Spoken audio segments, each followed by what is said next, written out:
Good morning, everybody. My name is Nathalie Paquet and I will be your webinar moderator today. Welcome to this 1010 webinar on soft skills for TC officers. To guide you through this presentation, I'm here with two colleagues from CCMC. On the one hand, Cinzia Misiroli, who is head of the unit Sustainability and Services. And secondly, Geert Maas, who is head of the unit Industry and Infrastructure. I think that Geert is starting the webinar, so Geert, the floor is yours. Thank you, Nathalie, for this kind introduction. First of all, we would like to start with a small disclaimer. We are not experts in soft skills, we are not professional communicators, neither are we coaches. The aim today is just to emphasize how standards making is more than technical work only, and that applying soft skills is equally important. So let's first start maybe with the task for TC officers. TC officers, chairs and secretaries are there and they have to drive the work in the TC. They need to make things happen, build bridges to reach consensus, connect the dots between the different points of view. And they have to do all this while maintaining strict impartiality, and they have divested from any national point of view, and they have no voting rights. So to reach all this, together with being an effective communicator and a competent manager, you also need to have certain qualities that we seek in chairs and secretaries. So the ability to lead and listen, to assimilate and evaluate complex information, see all sides of the argument, to be able to reconcile opposing arguments, forge consensus, and to win and maintain the respect of colleagues are key elements in reaching this. Now,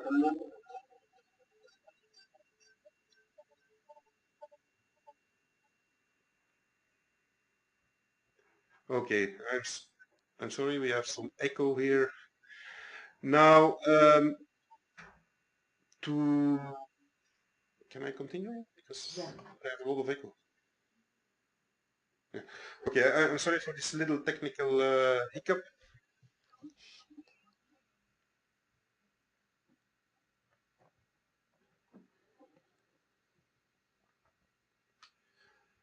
I'm sorry for this little technical hiccup. I don't exactly know what is happening.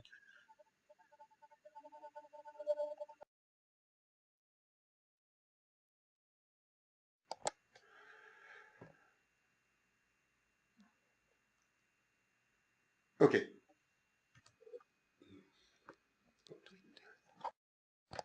Do it. Yeah. Okay. In general, to reach quality standards, we assume we just need good project management, where we manage a balance between scope, resources, and schedule or time to reach a quality product. It's all about hard skills, facts, and figures, and that you see reflected here in the classic project management triangle. Yes, Gerd, but we should not forget about some of the key values of standardization that have to be kept in mind when leading a TC and a working group. And these are respect, openness, consensus, transparency, effective representation, among others. Furthermore, in order to ensure the effective and successful development of quality standards, three other elements are equally important, and these are knowledge, attitude, and skills. Knowledge are facts, informations, and skills acquired through experience or educations. Attitude that are a state of mind, mindset, and a settled way of thinking and feeling about something. So it's the way we approach a certain things or fact. And then we have skills. And skills can be divided into hard skills and soft skills. Hard skills are the ability to do something well, are teachable abilities of skill set that are easy to quantify. For example, being proficient in a foreign languages, having typing skill, having a specific degree or a certificate, being able to program a computer, etc. And then we have soft skills that are much harder to quantify. And soft skills are a combination of interpersonal, people skills, social skills, communication skills, character traits, aptitude, career attributes, and emotional intelligence, among others. And those skills do not depend on acquired knowledge. And these include, for example, having a common sense, the ability to deal with people, maybe also difficult people, to have a positive, flexible attitude, to be able to do some good time management. Indeed, Sinja, and one of the examples we can take here is the reaching of consensus. If we first have a short reminder of the definition of consensus, it is a general agreement characterized by the absence of sustained opposition to substantial issues by any important part of the concerned interests and by a process that involves seeking to take into account the views of all parties concerned and to reconcile any conflicting arguments. This is an official definition that we find back in an ISO and IEC guide, and it entails the application of a number of soft skills. So we have seen here that we have to agree to objectives, agree to the need for benefits of the consensus process. We have to share. We have to agree to criteria, discuss and listen, summarize, etc., etc. This is far more than pure technical knowledge.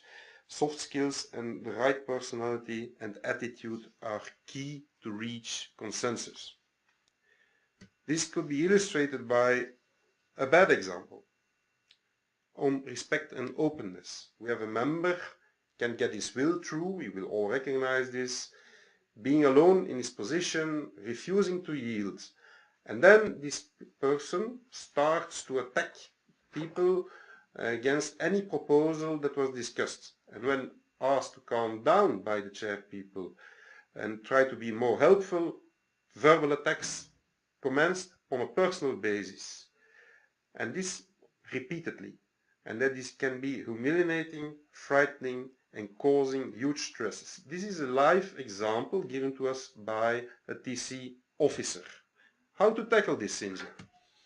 Yes, indeed. In order to deal with difficult people, and not only, in order to ensure the smooth running of a meeting, soft skills might help. And here are a few tips.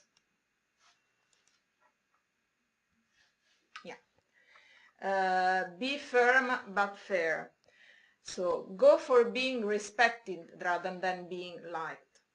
Be clear and structured on the purpose of the goal and the goal of the meeting that you are running. Be and stay calm. Remember, you choose your emotion. Allow others to be emotional during the discussion and help them to calm down. Be firm in asking for willingness to compromise. You know, the key aspect of the work of a TC and within a working group is to reach consensus among all the parties. Ask good, open questions and listen.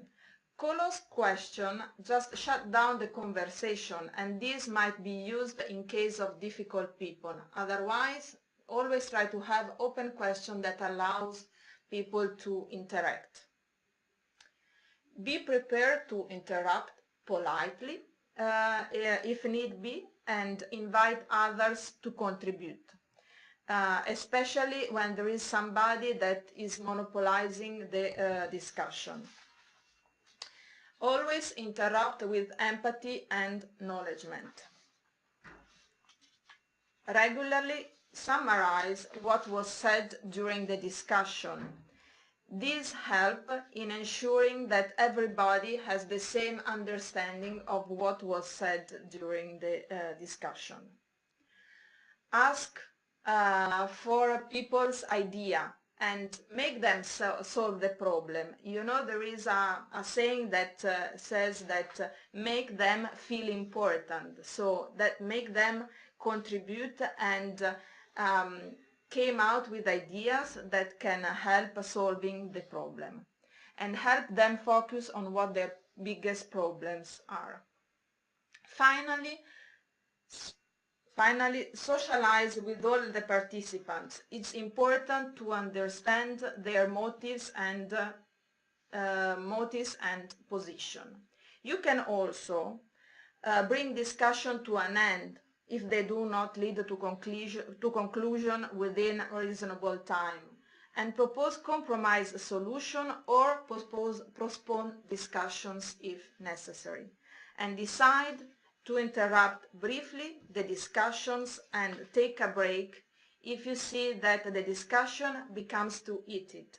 Let the steam blow and allow side discussion that could ultimately solve the problem. Remember always to recognize, praise, motivate people, and answer and acknowledge everybody's intervention.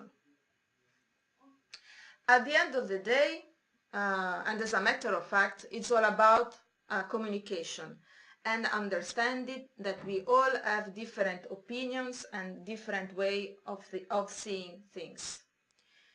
If we want to be successful in persuading others, we need to think about the way we communicate with them and their perception of us.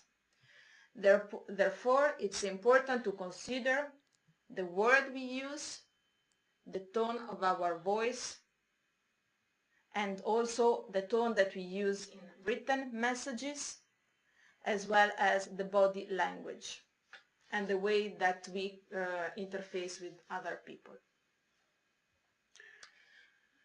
Finally, in order for you to be a good communicator, and also to be in order for you to be more confident in your role, it's important that you know the tools that are at your disposal. So know the electronic platforms that help you distributing the document, know the rules and procedures that define the way standards are developed, know the relationship that we have with ISO and IC for specific topic, and as well as understand what type of support you can get from your national standardization body and your national committees, as well as the one that you get from the CEN and CENELEC Management Center. Do you need further help? Please don't hesitate to contact your national standardization body or your national committees. They always provide trainings, guidance, and support. We have included here a few examples of trainings that are provided by our members, for example BSI and Standards Norway, but all our members do provide this type of assistance and support to TC chairs and working group conveners. So do not hesitate to get in touch with them. Finally, a few key learning points. Remember that you make things happen, but you have to do so in an impartial way. You have to be neutral in leading the discussions. Soft skills are as equally important as hard knowledge. So the way we do communicate with people, we interact with people, we intervene during the discussion, and we make sure that there is consensus at the end of a meeting. Remember always to foster the standardization value that we has have indicated are the one of openness, transparency, inclusiveness. As you know, it's important to listen to the opinion of all stakeholders involved, because if they do participate, they all have an interest and can have a positive contribution for the development of the standards. Ensure open and clear communication. It's always easy to have misunderstanding among people that are sitting around the table, especially when they speak a different language, and we all do an effort to speak English, but the level of English might be also different from different experts. So always try to understand and try to clarify if there are questions that remain obscure. And of course, get support from your national standardization body and national committee. They are there to provide guidance, trainings, and anything you need in order for you to fulfill your role and to be successful in leading the discussions.